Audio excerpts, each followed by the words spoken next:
हारिस साहब, मैं आपसे एक इंतहाई अहम मामले पर बात करना चाह रही हूँ। आप देखें, हम सब ये जानते हैं कि स्विट्जरलैंड में जो होनी थी, एक सिटिंग होनी थी, बैठक होनी थी, वो 11th आवर कैंसिल हो गई और वहां पर वजीर आजम ने भी जाना था, वो भी नहीं गए। अब आप देखें, इजराइल ने जो करना था खराब करने में इस सारे अमल को, वो अपना पार्ट तो प्ले कर रहा है, लेकिन लेबनान पर जब उसने अटैक किए, लेबनान ने जब जवाबी कार्रवाई की है, तो इजरायली जो फौजी हैं वो भी उसमें हलाक हुए हैं और कुछ के जख्मी होने की इत्तला भी है, जिस पर के इजराइल के एक वजीर का स्टेटमेंट आया और वो कहते हैं कि पूरे के पूरे लेबनान को जलाकर भी खत्म कर दिया जाए तो भी हमारी जो इजरायली माएँ हैं ना, उनका गम गलत नहीं हो सकता। मैं चाहती हूं कि आप इसके ऊपर बताएं, क्योंकि ये ताजा डेवलपमेंट है। देखिए, एक तो बात यह है कि बिल्कुल ईरान इजराइल जो है ये बहुत बड़ा स्पॉइलर है, कोई शक नहीं है, और वो नहीं चाहता था कि ये जंग बंदी हो, बल्कि वो ये चाहता था कि टोटल ईरान को बिल्कुल मिलिटरीली जीरो कर दिया जाए। ना उसके पास न्यूक्लियर कैपेबिलिटी हो, ना उसके पास मिसाइल कैपेबिलिटी हो, ना ड्रोन्स की हो, बल्कि उसकी रजीम भी चेंज कर दी जाए और अपनी मर्जी की हुकूमत ला के वहाँ पर ईरान उसको रिकॉग्नाइज कर ले और अल्टीमेटली प्रॉब्लम खत्म हो जाए। वो उसका ख्वाब पूरा नहीं हुआ और इसमें ईरान ने ज़ाहिर है बहुत रेजिलिएंट तरीके से रजिस्ट किया और अमेरिका को भी समझ आ गई कि ईरान इतना आसान नहीं है जिस पर फतह करना, और वो अभी क्लियर हो गया। लेकिन आप जिस तरीके से लेबनान में जा रहे हैं, वो 25 फीसद इलाके में कब्जा भी कर लिया, उसके बाद बैरूत में, और आज भी इसने 30 सिविलियन लेफ्टिनेंट्स को शहीद किया है और उसमें इनका एक लेफ्टिनेंट कर्नल भी मारा गया इसराइल को, और 3-4 और फौजी मारे गए हैं वो। लेकिन अभी आपके सामने जंगबंदी भी हो गई है, क्यों अमेरिकन ने बड़ी सख्ती से इसराइल पर प्रेशर डाला है, तो उसने आज 4 बजे जंगबंदी कर ली है। अब देखना ये है कि जंगबंदी कितना अर्सा कायम रहती है, कब तक रुकता है इसके ऊपर, क्योंकि ये अभी भी पूरी कोशिश करेगा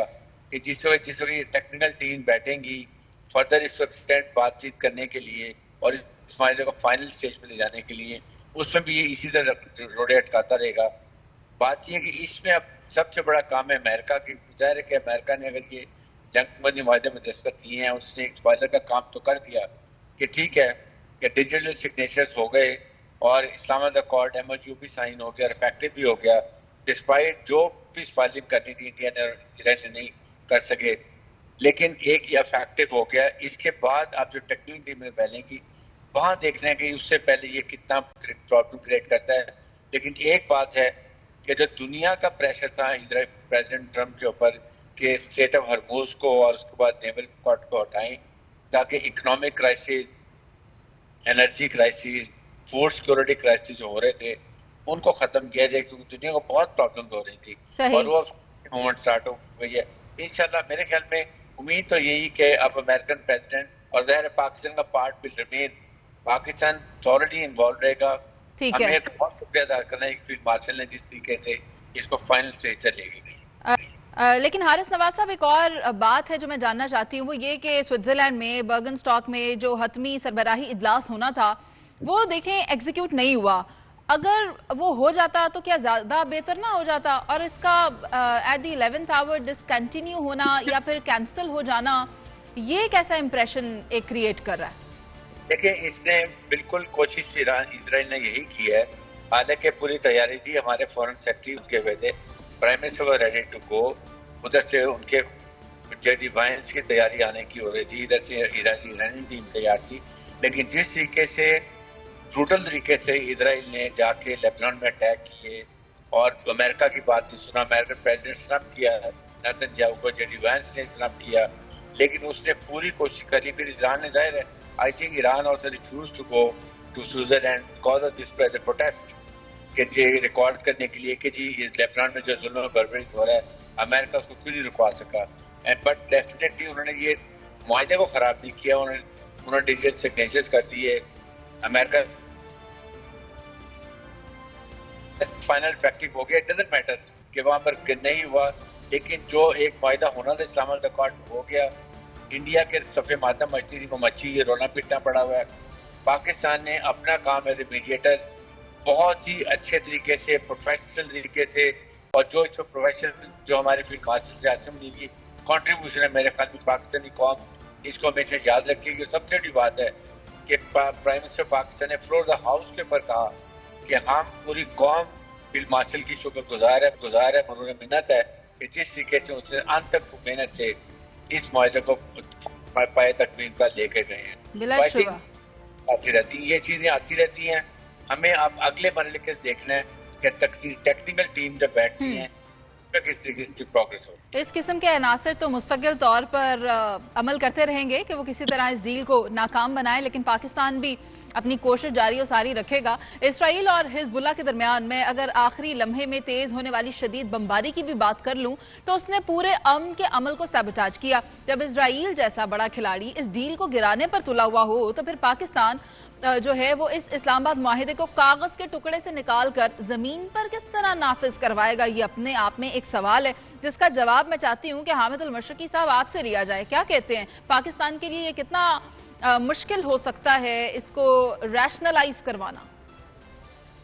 دیکھیے میں یہ سمجھتا ہوں کہ بالکل بہت بڑا چیلنجنگ ضرور ہے پاکستان کے لیے، لیکن جو پاکستان نے کامیابی حاصل کر لی ہے، پہلی بات تو یہ کہ اب دنیا کی کوئی طاقت اس کامیابی کو انڈو نہیں کر سکتی کہ پاکستان نے ایگریمنٹ MOU کروا دیا. دوسری بات یہ ہے کہ اب یہ دوسرا فیز ہے کہ اس کو عملی جامہ پہنانا اور ایک مستقل جنگ بندی کی طرف لے جانا. اس کے اندر پاکستان کے ساتھ ساتھ دیکھیے قطر کا، مصر کا، چائنا کا،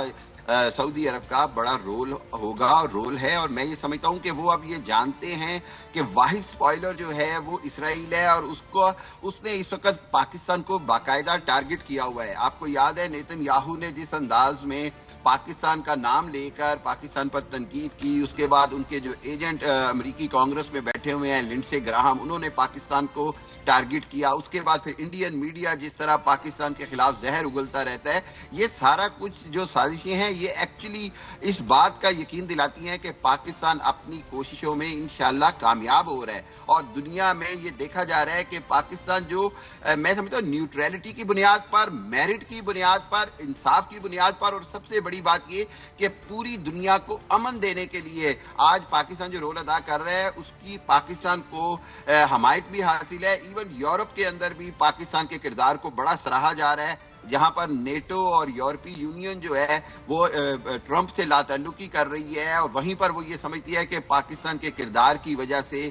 ٹرمپ کی جو میں اس کو حماقت بھی کہوں گا ایران پر حملہ کرنا، اس کو بھی پاکستان نے ازالہ کر رہا ہے. اس کے بعد پاکستان ایران کو دنیا کی مین سٹریم میں واپس لا رہا ہے. اس کے بعد پاکستان کی کوششوں سے سعودی عرب اور ایران کی جو تعلقات ہیں وہ بہت بہتر ہو گئے ہیں. تو یہ ساری چیزیں جو ہیں ان کو آسان نہیں ہوگا اسرائیل کے لیے انڈو کرنا، اور انشاءاللہ یہ ایک ایسی ٹریک پر پاکستان نے چڑھا دیا ہے کہ مجھے یقین ہے کہ بہت حد تک یہ اپنی منزل کو پہنچے گا، کیونکہ امریکہ نے بہت نقصان اٹھا لیا اس جنگ کا، بڑی بھاری قیمت چکا دی ہے. امریکہ اب اس جنگ کی مزید قیمت نہیں چکا سکتا. ٹھیک ہے، انزا ثاقب صاحبہ نے بھی ہمیں جوائن کیا ہے، ماہر ہیں بین الاقوامی امور کی.